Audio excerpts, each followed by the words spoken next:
Hello there everybody, this is Kristen. Welcome back to Crochet Witch Tarot. Long time no see. I just got back yesterday from such a fun trip with my friend Andy, who I know I mention quite often. We became friends online through, I think it was Lisa Papez's Facebook group, and then also through my crochet bags, many different means, but through the tarot community, and we've just talked every single day ever since. So a few months ago, Andy approached me with the idea of like, hey, I've never been to Salem, you've never been to Salem, we should go. And so we did, and it was so much fun. It was so cool to get to hang out with Andy in person and go on this really cool witchy trip with a witchy tarot friend. I don't even know where to start. I just wanted to do kind of like a recap and then show some of the things I picked up, what we saw, all the things. So I actually don't live too far from Salem, but I've never been. I just didn't really realize how close I am. I'm about an hour and a half out from Salem. So Andy flew in Saturday late afternoon. I picked her up. We went to dinner with my friend Matt Albright Tarot on Instagram. Andy you can find at her personal account that she's on a lot is Andy the Wildflower, but she also has a shop where she sells her decks and her essential oil blends and her readings, many fun things. Metaphysics Made Easy. So she's on Instagram as that as well if you want to see more of her products. She made the Feel Your Chakras deck, the Tarot Feeling, so any of those that I've shown. That's who I'm talking about. Matt and Andy were making a little bit of fun of me because I mention Andy so much, and I've gotten to a point where I'm just like, you know, like all of you know my friend. So I'm not very specific. So if it's ever confusing who I'm talking about, it's just that I think you all, like, you must know. Because I know, you must know. Anyway, besides the point. So we went to dinner Saturday night. Sunday morning, we left for our trip. Got there around the afternoon and just started our adventures.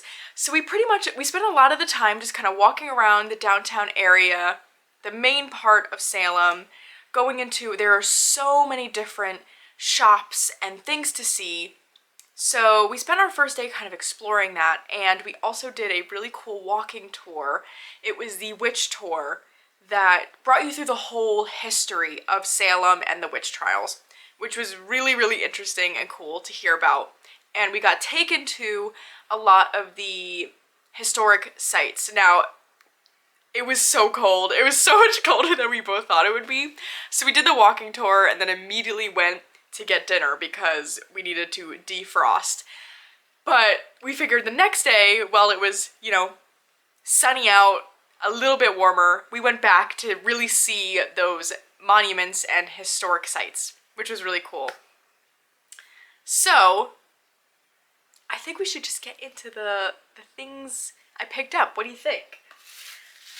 So the first thing I got was at this really cute store. I'm not going to remember the names of the store. My apologies. So I'm not going to be very specific here about the shops I got these items in, but pretty much everything but two things are not really specific to any store. Like, you can get them online anywhere, sort of thing. Alright, besides the point. First thing I picked up was this Floriography, an illustrated guide to the Victorian language of flowers by Jessica Rue. So beautiful. I wanted this book for quite some time. I first saw it through Sandy. Sandy has this book, and so she was showing Andy and I, and it's one that's been on my list for a really long time because I think I've mentioned before that I am so interested in the Victorian language of flowers. I always have been. And this just does such a beautiful job at portraying the flowers. First of all, the artwork is beautiful. This is the same artist that makes the Woodland Warden's Oracle. But also, how it's broken down just make it sit so approachable. So you get meaning, origin, and what to pair the flower with. So the whole idea is that in the Victorian era, sending a bouquet of flowers was heavily symbolic. So the flowers that would be in flower arrangements or bouquets tended to mean something. So it gives you flowers to pair it with depending on what message you're trying to send, which is my favorite thing because from what I have learned, they were so petty. So petty with these flowers. I'm like, how amazing is that? So I'm really excited to have this. This is definitely going to be a resource for another oracle project I have been very slowly working on. So I'm excited about that. That is Floriography by Jessica Rue. Now, let's keep going with books. I got one other book, and that is Consorting with Spirits, Your Guide to Working with Invisible Allies by Jason Miller. I was listening to this book on audio because I saw it on, oh my gosh, the channel name is Chaotic Witch Aunt. They talk about this book all the time. They don't talk about tarot much, it's more of a witchy YouTube channel I really enjoy. And what caught my attention about what they said about this book is that, you know, when you see spirits, a lot of the times you're thinking, you know, ghosts, like human spirit forms, but they said they use this book to really go into their work with any sort of spirit, like animal spirits or plant spirits, which is something I'm really personally interested in. So I started listening to this audiobook to learn more ways I can connect with animal and plant spirits. So when I saw it in person, I took the opportunity to pick it up because the theme really here with the books and deck I got is I could have gotten it online probably for a bit cheaper, but they're ones I've been thinking of for so long that I knew I just needed to get it while I saw it in person. Like, I was just not going to order it online for really no reason. But I'm really, really excited about this one. I was maybe like halfway through with the audiobook. I think I'm going to keep going. I love listening to audiobooks when they are, especially when they're kind of these sort of nonfiction books. But I wanted to have this physical copy as a reference to go back to. So very excited about that. What do we want to talk about next? Let's do the decks last. And, okay, next thing, both Andy and I got one of these little hanging, I take real horseshoes. That's what it said. It looks real to me. I know used horseshoes are not expensive to get, because I looked into it.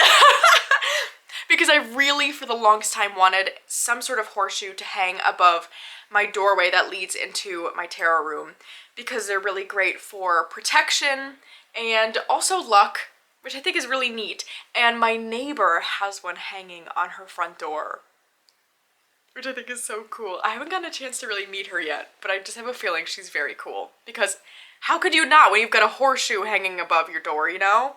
So I'm really excited about this. I haven't obviously hung it yet because I wanted to show it, but I'm excited about that. Then, last but not least, I got part of a deer antler. I've been wanting an antler or an antler piece for such a long time. Deer is a really important animal in my spiritual practice and connects with one of the goddesses that I work really closely with. So I'm really excited that I saw this and was able to get it in person. Something I really like about antlers is that, of course, you want to make sure it is ethically sourced, but it's a bit easier to track that down because deer naturally shed their antlers. I'm pretty sure once a year. Don't quote me on that, but they do naturally shed their antlers. So to get a piece, it is pretty easy to find an ethically sourced one where it's like, okay, they shed this antler and we just like took pieces from it. You know what I'm trying to say? I'm excited about this. So this is gonna go on my altar right here for sure. Now, the last purchase I made, right? I think so.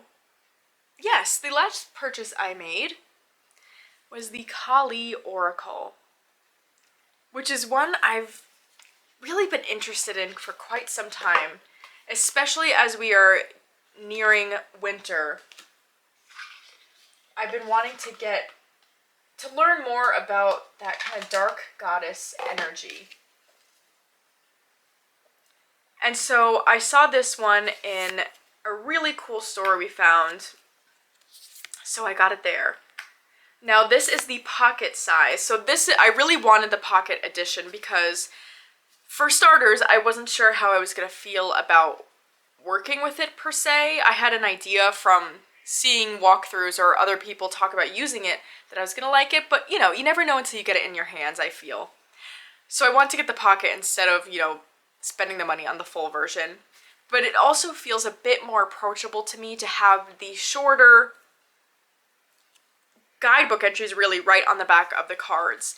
It feels like a good starting point for me. So I'm really excited to start working with this energy. I am currently listening to as well. Where did I put my iPad? Oh, there it is. The audiobook version of Dark Goddess Craft by Stephanie Woodfield, which seems like a pretty good introduction into working with that dark goddess energy. Not something I approached. I heard more about it from, oh gosh, I'm trying to remember the name of the video. It's one of Don Michelle's latest videos from Boho Tarot. Maybe it is just something about working with dark goddess energy. I can't think of the name of the video, but I will link it down below because that really just like kickstarted my interest watching that video, because it's something that I've been slowly approaching, but then hearing Dawn Michelle talk about it on her channel and the work she does with that dark goddess energy, I was like, yes, okay, this is feeling right. I really want to explore this as well. So this will be really cool to get into this deck. I was talking about the audiobook. So, this is a book that Dawn Michelle recommended on her channel, The Dark Goddess Craft, and I believe she said it was kind of a good beginner book. So, that is me. I feel I'm a beginner, so that's where we're starting. I've been really loving it so far, and yes, I haven't worked too much with this deck at all yet, but I'll keep you posted on how I like it. Now, that is the last thing I purchased in this trip, but I do have some other things to talk about. First being, of course, Andy and I brought so many decks between the two of us. We had them all spread out on the TV stand, like it covered the TV stand. It was so much fun to get to play around with each other's decks, and it ended up being where Andy, for like most of the trip, was loving using my Tarot Fauna, and I was obsessed with the Tarot de St. Croix. Now this is one that I have backed on Kickstarter. It's on Kickstarter right now to do a reprint, I'm pretty sure, of this exact version. So I should hopefully have my own copy soon, but we figured, to me, Tarot Fauna is very much a spring-summer deck, so I'm not really using it right now. And so we figured, why don't we just trade them? And, you know, when I get my deck in, or if Andy decides to buy her own copy, whatever the heck, we'll send them back to each other. So much fun. I'm so excited.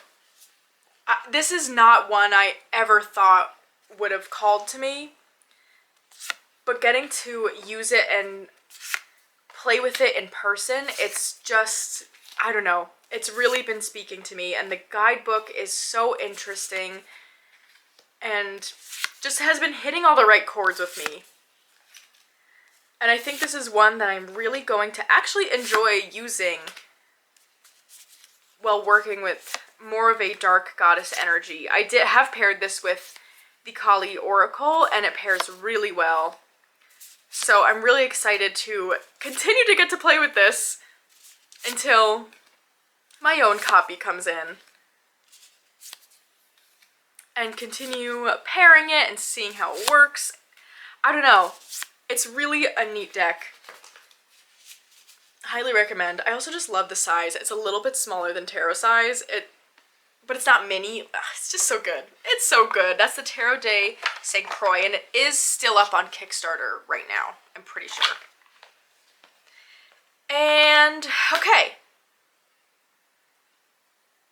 I also found a feather. Okay, wait, this is exciting. I don't have it with me right now because I haven't washed it yet.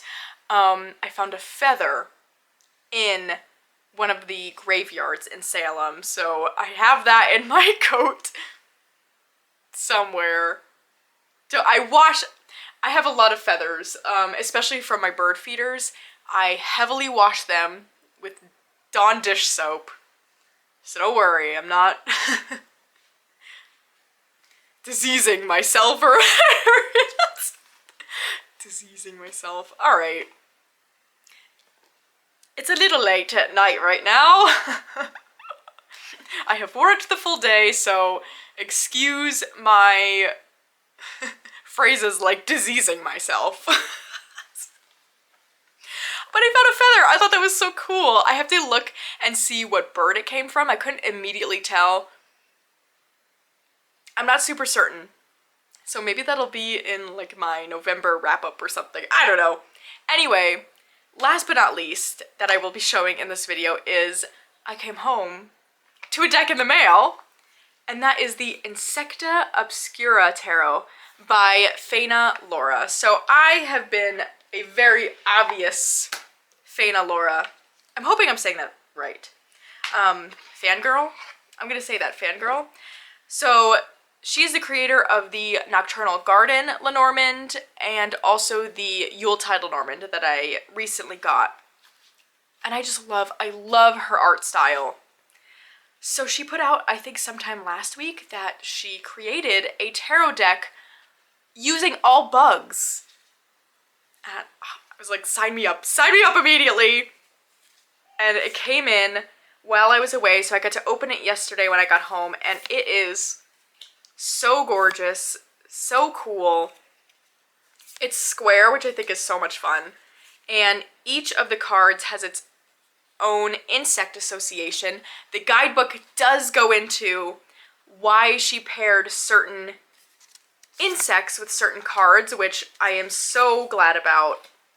It's just such a unique deck, and I feel like fits this niche that just hasn't been covered, because as I've mentioned many times before, I love working with animal energies and animal spirit, but the insect world is not one I have approached at all because I don't feel like there's any deck that goes very deeply into that world. There's a lot of decks I have with like spiders or bees, ladybugs, crickets, kind of, you know, insects like that, but this one, it's all insects, which is so cool. So I've really been so excited about this one for the past day I've had it, but I had to show it because I just thought it was the coolest thing.